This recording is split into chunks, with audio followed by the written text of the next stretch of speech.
Բարև ձեզ։ Այսօրվա փետրվարի 4-ի իմ ամբիոն հաղորդաշարի երթական հաղորդումը վերնագրել եմ մորուքավոր ստերի անտակ ջվալները։ Բայց նախքան թեմային անցնել, ինչպես միշտ կոչով դիմում եմ բոլոր նրանց, ովքեր նայում են հաղորդումներս, բայց դեռ չեն բաժանորդագրվել, ապա բաժանորդագրվեք խնդրեմ, իսկ բոլոր նրանք, ովքեր բաժանորդագրվել ու նայում են հաղորդումներս, ապա շարունակեք դնել լայքեր, խնդրեմ, որովհետև ձեր լայքերով իմ Մամասյան Հովհաննիսյան YouTube ալիքը ավելի է տարածվում։ Իսկ հիմա անցնեմ բուն նյութին եւ այսպես մորուքավոր ստերի անտակ ջվալները։ Ինչի մասին է խոսքս, հիմա ասեմ։ Խոսքը այն մասին է, որ վերջերս, երբ Հայ ազգային կոնգրեսը հայտարարեց, որ մասնակցելու է առաջիկա խորհրդարանական ընտրություններին եւ հայտարարեց, որ իր վարչապետության թեկնածուն Լևոն Զուրաբյանն է ու սկսեցին ազգային կոնգրեսի ներկայացուցիչները հարցազրույցներ տալ, մեկնաբանություններ անել, խոսել ապագայի ծրագրերի մասին։ Մեկ են նորից պես իրենց անտակ ջվալները բացեցին եւ տարբեր շերտերից գլուխ բարձրացրեցին մորուքավոր ստախոսները։ Արայն, որ ոչ միայն ստախոսները, այլև ապատեղեկություններ տարածողները, որ դրանց այսպես բավականին երկար տարիների ստաժ ունեն դրանք։ Ու նաև դրան միացան նաև այսպես կոչված fake անձիկ, որոնք որ ինչ-որ մեկնաբանություններ են գնում, բայց էջը բացում ես կամ անդեմ են, կամ ինչ-որ էջել չունեն, են անուն ազգանես, այստեղ ինչ-որ տրոլներ են, տրոլներ են։ Ինչի մասին է խոսքը, հիմա ասեմ, այն մասին, որ ասում եմ, մեկ էլ գրում են, դուք լուր մնացեք, սուս մնացեք, որովհետև ձեր ժամանակներն էր, որ Հայաստանում փակվեցին հազարավոր գործարաններ, փակվեցին Նայրիտը, ատոմակայանը։ Եվ գիտեք, մարդկանց որոշակի, հասարակության որոշակի մի մաս կա, որ այդ հիմարություններին հավատում են։ Բայց իսկ այդ ասողներն էլ, երբ նայում ես, որ ներկայանում են նույնիսկ բաներ էլի, բարձրագույն կրթություն ունեցող, տեխնիկական կրթություն ունեցող անձինք են իբր, եւ երբ ասում են, թե հայոց համազգային շարժման ժամանակ փակվեց ատոմակայանը եւ Նայրիտը, փակվեցին Նայրիտն ու ատոմակայանը, ապա ավելի մեծ սուտ դրանից չի կարող լինել, որովհետեւ հայոց համազգային շարժումը ոչ Նայրիտ է փակել, ոչ էլ ատոմակայան։ Եվ չէր կարող դա փակել, որովհետև հայոց համազգային շարժումը այն ժամանակ, երբ փակվեցին Նայրիտն ու ատոմակայանը, իշխանության չէին, իշխանության չէր։ Այն ժամանակ դեռ սովետական կարգերն էին, Կարեն Դեմիրճյանին արդեն հեռացրել էին եւ այդ որոշումը, երբ Խորհրդային Միության Կոմկուսի Կենտկոմի քաղբյուրոյի որոշում ընդունեց ընդառաջելով Հայաստանի բնակչության պահանջներին փակել ատոմակայանը, փակել Նայրիտը, այդ ժամանակ Հայաստանի Կոմկուսի Կենտկոմի առաջին քարտուղար էր Սուրեն Հարությունյանը եւ որպես ավետիս բավարար հայտարարեց, որ տեսեք ժողովուրդ, ձեր պահանջը կատարեցին։ Ձեր պահանջը, որտեղ այո ժողովրդի մի ստվար հատված պայքարում էր դրանց դեմ, այդ հենց ատոմակայանի եւ Նայրիտի դեմ։ Եվ այդ այսպես կոչված կանաչների շարժումը ղեկավարում էին Սանասարյանը, տխրահարճակ Խաչիկ Ստամբոլցյանը եւ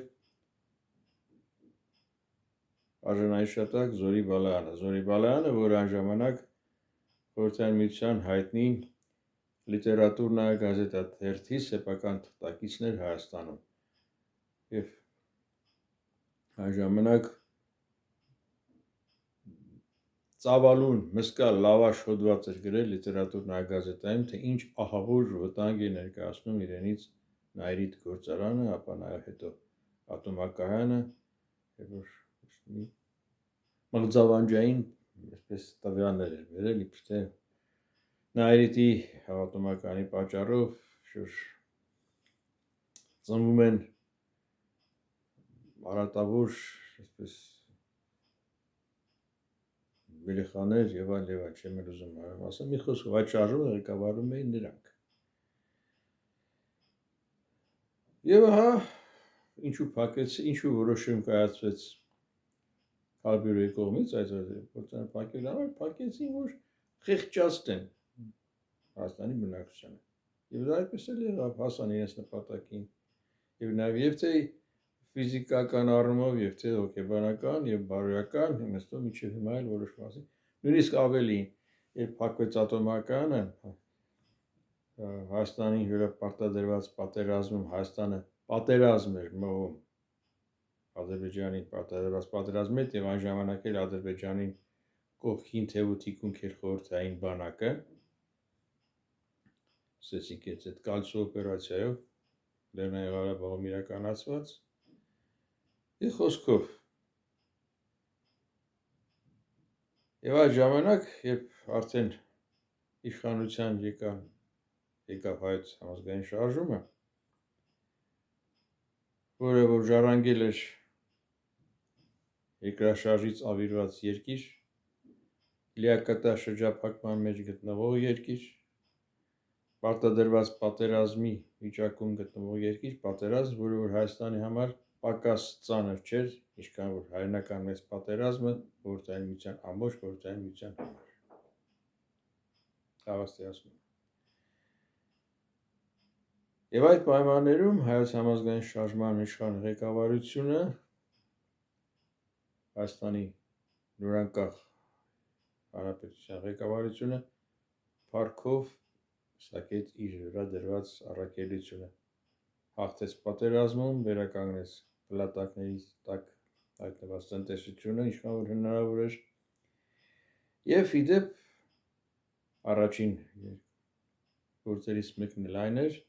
ատոմակայանի վերաբացումը, մինչ այդ աշխարհում չտեսնված, չլսված մի բան, որ նորից վերագործարկվի արդեն փակված ատոմակայանը։ Եվ ի դեպ 95 թվականին, երբ վերագործարկվեց Մեծամորի ատոմակայանը կամ հայկական ատոմակայանը, այդ պահից սկսած դադարեցվեցին Հայաստան մտնող գազամողի պայթեցումները։ Մինչև այդ, երբ պատերազմ էր գնում, դեռ պատերազմն ավարտված չէր, ամեն շաբաթ պայթեցվում էր այդ գազամողը։ Մի շաբաթ էլ տևում էր մինչև այդ պայթեցումներից հետո վերականգնվում էր, վերականգնվելուց հետո մի քանի օր հետո նորից պայթեցվում էին։ Եվ այն պահից, երբ ատոմակայանը սկսեց աշխատել, գազամողի պայթեցումը այլևս անիմաստ դարձավ եւ այլևս չէին պայթեցնում։ Դրա համար իհարկե հայկական կողմը նաև այլ քայլեր էր ձեռնարկել, որ այլևս չհամարձակվեն պայթեցնել գազամուղը։ Բայց դա դեռ ասելու բան չի եւ հետագայում, երբ որ դրա առիթը կլինի եւ կարիքը կլինի։ Ինչևէ, իսկ ինչ վերաբերում է Նայիրիդին, ապա Նայիրիդը մի քանի անգամ փորձարվեց վերագործարկել, բայց ապարդյուն, որովհետեւ տեխնոլոգիապես այդ ձեռնարկությունը այլևս պիտանի չէր դարձել, ինչպես նաև շատ այլ ձեռնարկություններ, որոնք կային Հայաստանում, եւ ի դեպ դրանք էլ նաև երբ դրանք փակվեցին, դրանք Հայաստանինը չէին, դրանք միութենական նշանակության են, դրանք պատկանում էին Մոսկվային, խորհրդային այդպես ղեկավարությանը։ Եվ դրա համար կորություններ գլավ հասկացողությունը, որովհետև Նայիրիդը, հայ էլեկտրոմեքենան, չգիտեմ այլ որոշ խոշոր գործարաններ, ժամանակվա Կիրովականի քիմիական արդյունաբերության ձեռնարկությունները, եւ դրանք բոլորը ենթարկվում էին կենտրոն, ասեն Մոսկվայի, Հայաստանի հետ կապ չունի, նույնիսկ նրանց տնօրենները նշանակում էին Մոսկվայում եւ հաշվետու էին Մոսկվայի առաջ։ Երբ քայքայվեց խորհրդային միությունը, այդ ձեռնարկություններն էլ հայտնվեցին դատարկ պլաշտակի առաջ, որտեղ այն ժամանակ ինչ էր, պլանը իջեցվում էր, ներեք այս տղտղկոցի համար հարևանությունները վերանորոգում են անում եւ ստիպված ենք այս դիմանալ երբեմն այս տղտղկոցի։ Մի խոսքով, պլանային տնտեսություններ, պլան իջեցնում էին, այսքան պետք է արտադրեիր, սրանք էլ պետք է գային, արտադրանք հասցվեցնեին տանեն։ Խորհրդային միությունը փլուզվեց, պլանային վերացավ, բայց պատվերները վերացան, գնորդ չկար, միևնույն ժամանակ է շրջափակումը, հետո եւ վերականգնեց գազի մատակարարումը, բայց այլևս այն արտադրանքը, որ պետք է արտադրեին, կարող էին արտադրել դրանք, այլևս բանի պետք չէին, պիտանի չէին, հնացած էին տեխնոլոգիաները, հնացած էր արտադրությունը։ Ու նաեւ օրինակ ասենք Նայրիտի պես գործարաններ կային այլ տեղերում էլ խորհրդային միության, որոնք նույնպես չէին աշխատում, որովհետեւ այն տեխնոլոգիան, որով աշխատում էր Նայրիտը, այլևս հնացել էր։ Նույնը վերաբերում է մյուս ձեռնարկություններին։ Այնպես որ եւ իդեպ այդ ձեռնարկությունները հենց այն ժամանակ էլ մրցունակ չէին, որովհետեւ երբ այդ խորհրդային միությունը վերացավ, արդեն շուկան ազատականացվեց եւ այն արտադրանքը, որ այդ ձեռնարկությունները պատմում էին, արտադրում էին, երբ հայտնվեցին միջազգային շուկայում, պարզ դարձավ, որ դրանք մրցունակ չեն, գնորդ չկար։ Դրանց ինքնարժեքը թանկ էր, բարձր էր, իսկ շուկայում, միջազգային շուկայում այդ արտադրանքն ավելի էժան էր շուկայականից։ Մի խոսքով, սա էր պատմությունը։ Այնպես որ Հայաստանը, որ ուզեր էլ, այդ դրանք չէր կարող փակել։ Հա, իդեպ մեկ էլ փորձում են հիշեցնել, որ Հայաստանում ավտոգործարան կար, երազը ինչ ավտոգործարան, դա խայտառակություն, դա էլի յութենական նշանակության գործարաններ, որ չգիտեմ ինչի Երևանում կառուցել էին, բայց սա խորհրդային միության ավտոշինության ծաղրներ, դրանք պատկերացնում եք այն ժամանակ, երբ արդեն մեքենաները կիսառոբոտներով են հավաքում, մարդը ձեռք չէր կպնում, համարյա թե ձեռքով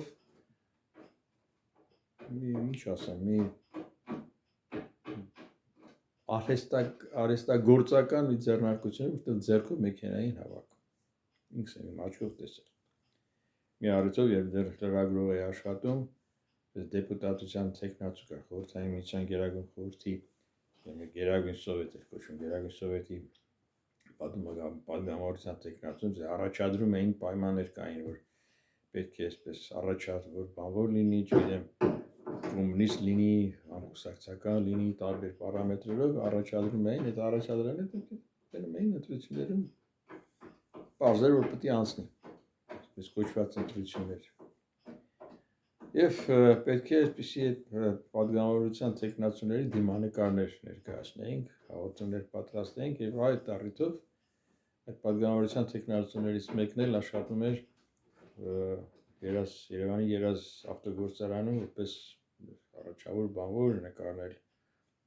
արտադրության առաջավորներից պատկաներ կային, լուսանկարներով ստենդներ կային, պես մի խոսքով։ Այդ առիթով գնացի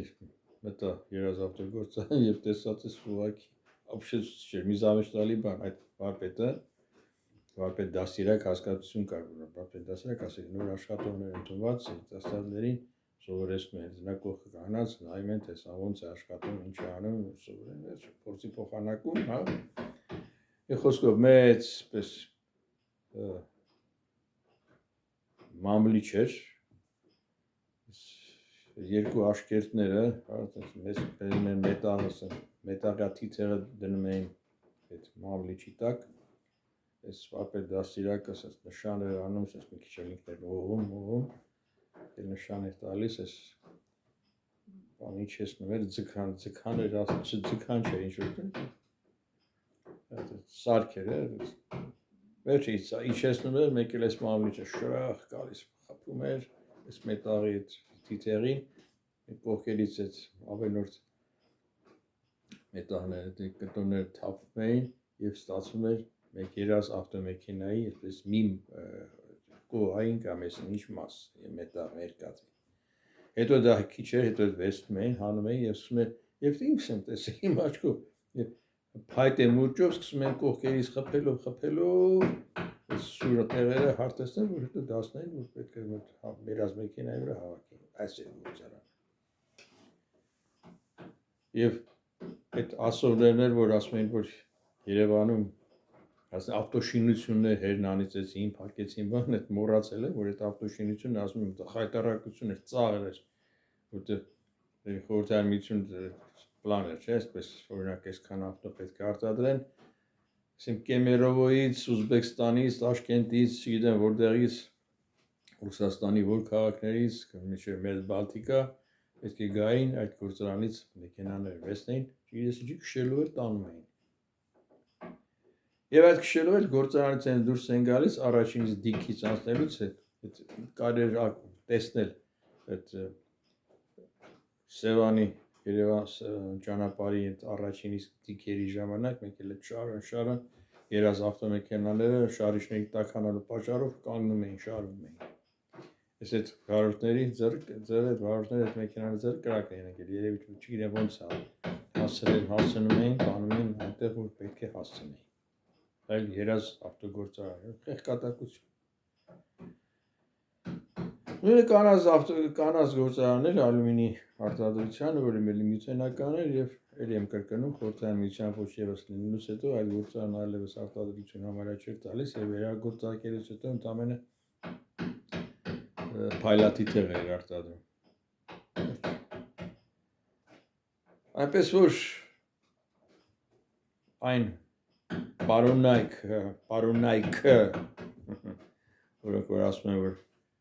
հայոց համազգային շարժման ներողություն հայոց համազգային շարժման ժամանակ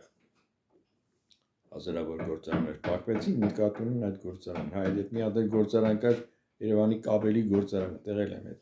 պատգամավորության տեխնացուի դիմանկար պատրաստելու համար եղել կաբելի գործարանում եւ ինքս եմ իմ աչքով տեսել, թե ինչպես էին նոր ստացած սովետական մեքենաները քանդում, դեմոնտաժանում եւ նորից հետ դնում արդեն քանի տասնյակ տարիներ աշխատացին մեքենաները, որոնք որ բերվել էին Գերմանիայից որպես ռազմավար։ Որտեղ կաբելի գործարանը բացվել էր 47 թվականին, իսկ 45 թվականից մինչև 47 թվական Գերմանիայից չգիտեմ որտեղից կաբելի գործարան էին քանդել, ապա մոնտաժել եւ բերել էին տարբեր տեղեր, այդ մի մասն էլ բաժին էր ընկել որոշել են, որ Երևանում պետք է բացվի կաբելի գործարան եւ այդ սարքավորումները գերմանական սարքավորումներով կաբելի գործարան էր աշխատում եւ 70-ական թվերի 80-ական թվականների սկզբին որոշել են, որ փոխեն, թարմացնեն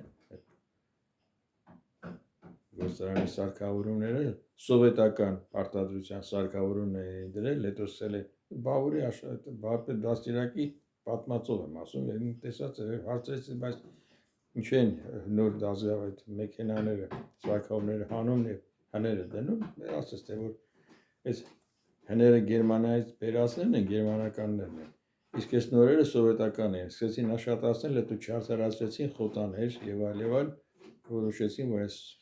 սովետականները քանդեն, հանեն, նորից ինը դնեն։ Եվ այդ 80-ական թվերի սկզբին էր 81 թվականներին ասում եմ այդ աշխատել էին դրանք 47 թվականից եւ դեռ հայտնի չէր թե մինչեւ 47 թվական, մինչեւ 45 թվականը քանի ինչքան ժամանակ էլ աշխատել էին Գերմանիայում։ Պատկերացրեցի, սա խորհրդային միության տնտեսությունը։ Այսպիսի տնտեսությունը դրա համար էլ քայքայվեց։ Դրա համար սովետական միությունը ոչ եւս սա միայն փոքր Հայաստանի ինչ որ օրինակով, բայց ամբողջ երկրով մեկ այս վիճակն էր։ Մի դետալ էլ ասեմ, որ ինչպիսի խորհրդային միություն, ինչպիսի տնտեսությունն էր։ Երբ Իրաքում աշխատելուց հետո վերադարձել էինք ընկերներով, Ասեն օդանավականից մի աշխատող կար, որ ասեց, թե իրես Վոլգա մեքենա առնեմ, Վոլգայով գնամ հասնեմ տուն, ռուս էր։ Ես էլ դիտոսել մի քանի 2 օր հետո պետք է թռնեի, ասեց գնանք այդ Ռեչնոյի վокзал մետրոյի մոտ այդտեղ էր Վոլգայի ավտոմեքենաների վաճառքի խանութ։ Գնացինք մեքենաները դրա շարված են, բայց որ մոտենաս ասում մեքենա չկա, այս բնամուշներն դիհերթ գրվեք, երթ կանգնեք բանդեզդեմ։ Հա, մեկ էլ մի առանձին էր բառը, որ չեկերով։ Այն ժամանակ կար նաև չեք հասկացությունը Բերյոսկայից, Բերյոսկա խանութները կային, որտեղ ամեն ինչ կար եւ լավ որակի, արտասահմանյան, բայց հասարակ սովետական մարդկանացուների համար դրանք անհասանելի են։ Դրանից կարող են այդ խանութներից կարող են օգտվել միայն արտասահմանում աշխատածները, որոնք ունեին չեկեր։ Մի չեկը մոտ 1 ռուբլիներ իբր, բայց ձեռքի վրա մի չեկը վաճառում էր 2 ռուբլով, 2 անգամ թանկ։ Մի խոսքով նույնիսկ այդ Վոլգաները չեկով էլ չկար, ասում են հերթեր։ Եվ մեկը խորհուրդ տվեց, թե ավելի լավ է գնացեք Գորկի, հենց գործարանում էլ խանութ կա, գործարանիկից ընդերից կառնեք։ Իհարկե ես Գորկի չգնացել, դու սա է պատմում, դե կապ ունենք, միասին 2 տարի աշխատել ենք։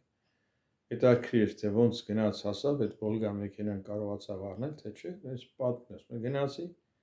հա ընդեր մի կերպ մի քիչ էլ կաշառք տալով ավել վճարելով Սուրբ գործարանից ստացա այդ խանութից սպասեցի, բերեցին այդ ավտոն առա, վերցրեցի, փողոմուծեցի, այս վաճառողն ասաց, լսի ուր ես գնալու, ասի գնալու եմ, ես ինչ տեղ է, Ռուսաստանի անուն քաղաքն է, ասում չես հասնի այդ դրանով, ուրեմն այս ավտոյի մեր գործարանից դուրս ես գալիս, կթեքվես աջ, հենց առաջի խաչմերուկը անցնելուց հետո աջ կթեքվես, կանցնես եւ կտեսնես ավտոսերվիս։ Մեքենան քշես այնտեղ, որտեղ վարպետները այդ ամեն ինչը ձգեն։ Այդ մեքենան ձգելու կարիք ունի, պտուտակները, այս ինչերը անիվները, հեծանները եւ որ նրանք մի կերպ sense ուղակի թքել կապցրել են, որովհետեւ ճանապարհին եթե երկար ճանապարհ զինես, այդ մասերը ճապի ընթացքում կթափվեն։ Ասում եմ, մտա այս Արեստանոց ձգեցին, ամեն ինչ տեղը բերեցին։ Եվ քշեցի հասա եւ մեկ էլ այդ ժամանակ երբ որ արդեն տեսել ենք ինչ մեքենաներ կան եւ այդ խորհրդայնության գազ 24-ն էլ համարվում էր բազեկեցության մի չափանիշ գործանիշ իրականում մեքենա չէր համատած ասինքն այդ Toyota-ների կամ ուրիշ այլ մեքենաների, Mitsubishi-ների, որոնք որ արդեն կային արտասահմանում Էլ չեմ ասում գերմանական մեքենաների մասին։ Մի խոսքով սա այդ խորհրդայնությունը մի քիչ շեղվեցի, բայց շեղվեցի այն պատճառը, որ ասում թե Հայաստանում հայ համազգային շարժման ժամանակ հազարավոր գործարաններ փակվեցին, սուտ։ Դրանք չփակվեցին, դրանք դարձան անպիտան խորհրդային միության ոչ ևս լինելու պատճառով։ Եվ նրանք այդպիսի գործարաններ Եթե ասում եք հազարավորները կային Հայաստանում, ապա միլիոնավորները կային խորհրդային միությունում, սա հեռավոր արևելքից, Չուկոտկայից մինչև Մերձբալտիկա, միլիոնավոր այդպիսի գործարաններ կային, որոնք արժանացան նույն ճակատագրին, դա էլ հայոց համազգային շարժումներ չկային։ Իդեպ, ասեմ ձեզ։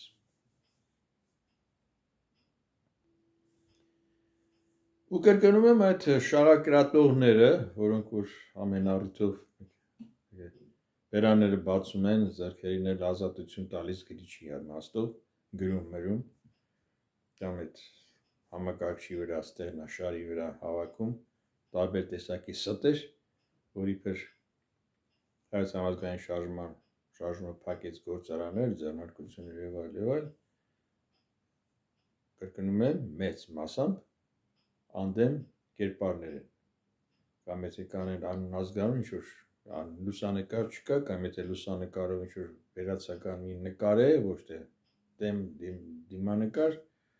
կամ եթե չէ, Սովորական տրոլներ են։ Հա, դրա մեր են կրկնում, դրանց մեջ կան նաև կոնկրետ մարդիկ, որոնք կոնկրետ այդ հարցը դրանց մտել է դրանց բեինները, որ այդպես է եղել,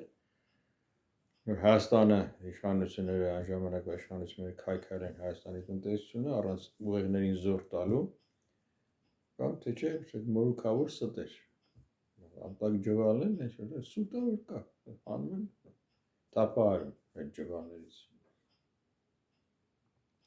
Այնպիսի ստեր, որոնք նույնիսկ, գիտեք, եթե սովորական մի անկիրթ, կիսակ կրթված մեկը նման բաներ ասի, ասես դե հայմ այս մարդը բան չի հասկանում, բայց եթե նայում ես կենսագրությունը, Երևանի պոլիտեխնիկական ինստիտուտ ավարտած է, մեկ էլ ասում են դուք չէիք, որ դիտավորյալ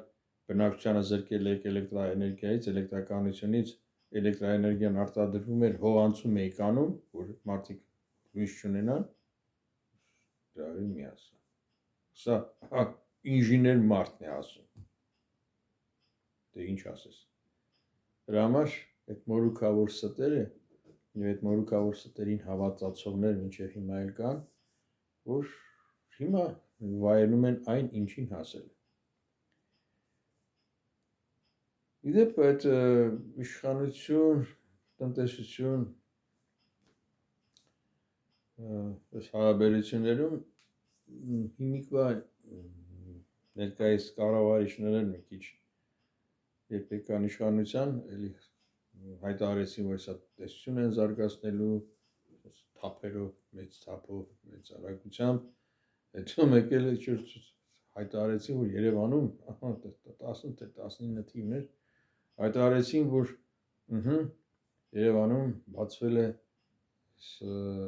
կարի լվացքի մեքենաների գործարան, մեկ էլ լուսանկարներ, երկու բան, որ այդ պտուտակը հանել ձեռքներին,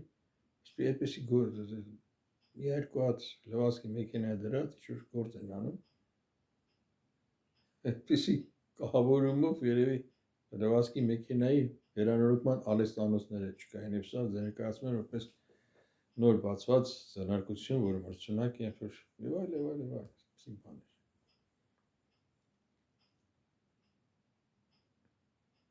Հիմա ոչ ոք չի հիշում, բայց ինչ եղավ այդ հայկական լվացքի մեքենաները, ինչ եղավ, ուր են։ Վերջերս էլ մի տարակուսելի բան եղավ, որ հայտարարվեց, որ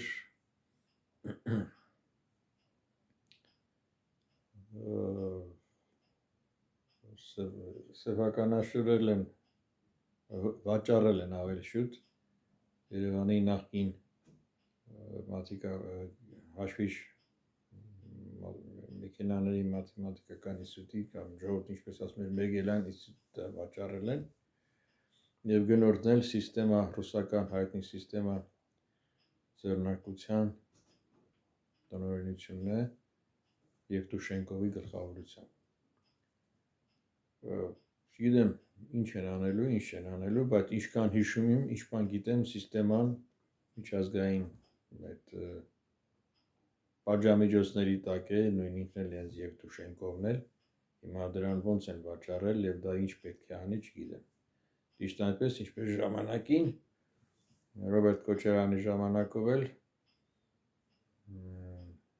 նվիրաբերվեց Ռուսաստանին Մարս գործարանը, որը այն ժամանակ, երբ խորհրդային միությունն էր և այդ շարժումներն էլ չկային, նշվում էր, որ Մարս գործարանը բրիտանական ամենախոշոր ներդրումն էր խորհրդային միությունում։ Մարս գործարանը կառուցվել էր Մեծ Բրիտանիայի ֆինանսավորման ձեռնարկություն ամբողջովին զրոյից սկսած կառուցել էին հարավսլավացի ինժեներներն ու բանվորները։ Եվ այդ գործարանի տնօրենը նշանակվել և աշխատում էր Կարեն Դեմիրճյանի որդին Ստեփան Դեմիրճյանը։ Եվ ահա այդ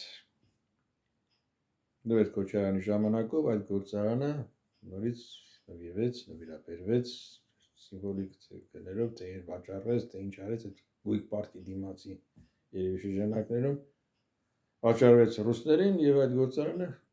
տենց էլ մնաց։ Հիմա երևի նույն ճակատագիրն է սպասում նաև Մերգելյան ինստիտուտին։ կտեսնենք։ Ելի չեմ պատկերացնում, թե ինչպես պետք է աշխատի, եթե այդ սիստեման ձեռնարկություն, այդ ձեռնարկությունն ասեմ, թե կազմակերպությունն ասեմ, ինչ ասեմ, միջազգային պատժամիջոցների տակ է, պատճառը իհարկե Ռուսաստանի սանձազերծած պատերազմն է Ուկրաինայի դեմ։ Մի խոսքով, սա էլ այսօրվա կառավարիչների մասին ցույցապանցիկ։ Իսկ ինչ վերաբերում է այն մորուքավոր ստերին, թե իբր հայոց համազգային շարժման օրոք վերացրեցին հազարավոր գործարաններ, փակվեց ատոմակայանը, Նայրիտը եւ այլն, սուտ է։ Այդեպ նախքան վերջը Նայրիտն էլ փորձեցին վերագործարկել, բայց արտադրանքը մրցունակ չեղավ։ Ինքնարժեքը թանկ էր, այն ժամանակ Խորհրդային Միությունը ամեն ինչ ձրի էր, չէ՞, գազ, մազ, էներգակիրներ ստանում էին։ Երբ արդեն շուկայական Խորհրդային Միությունը ոչ եւս էր, երբ Հայաստանը գազ ստանում էր եւ կարող էին Նայրիտը գործարկել, փորձեցին, բայց արտադրանքի ինքնարժեքը այլևս մրցունակ չէր միջազգային շուկայում։ Դրա համար էլ Նայրիտը այլևս սկսեց չաշխատել։ Սա էլ էսպես։ Եվ խոսքով այսքանը կարճ ասած այն ամեն ինչ ասում են իբր որ Հայաստանի այն ժամանակվա հայոց համազգային շարժման ժամանակվա իշխանությունները քայքայեցին, սուտ է։ Հայոց համազգային շարժման ժամանակվա իշխանությունները փորձեցին եւ փրկեցին այն ամենը, ինչ որ հնարավոր էր փրկել, որոնք որ կային Հայաստանում։ Իսկ այդ ձերին նրանց ասած այդ նկատի ունեցած այդ մեծ ձեռնարկությունները դրանք Հայաստանում չէին, դրանք ենթարկում էին Խորհրդային Միության կենտրոնին, ներողություն Մոսկվային, գոյություն էր լավ հասկացությունը դրանցն էր եւ Խորհրդային Միությունը եւ ոչ եւս լինելուց հետո ինչպես Հայաստանում եղած այդ գործարանները եւ նրանց նման մյուս գործարանները Խորհրդային Միության տարբեր մասերում նույնպես ոչ եւս եղան։ Այսքան բան։ Ահա սա էր այսօրվա հաղորդման նպատակը, որը վերնագրել էի մորուքավոր ստերի անտակ ջվալները։ Այսօր այսքանը, բայց նախքան ցտեսություն ասելը, մեկ անգամ եւս կոչով դիմում եմ բոլոր նրանց, որոնք նայում են հաղորդումներս, բայց դեռ չեն բաժանորդագրվել, ապա բաժանորդագրվեք, խնդրեմ։ Դրեք լայքեր, որովհետև ձեր լայքերով իմ Համասյա Հովհաննիսյան YouTube ալիքը ավելի է տարածվում։ Այսօր այսքանը, ցտեսություն, կհանդիպենք։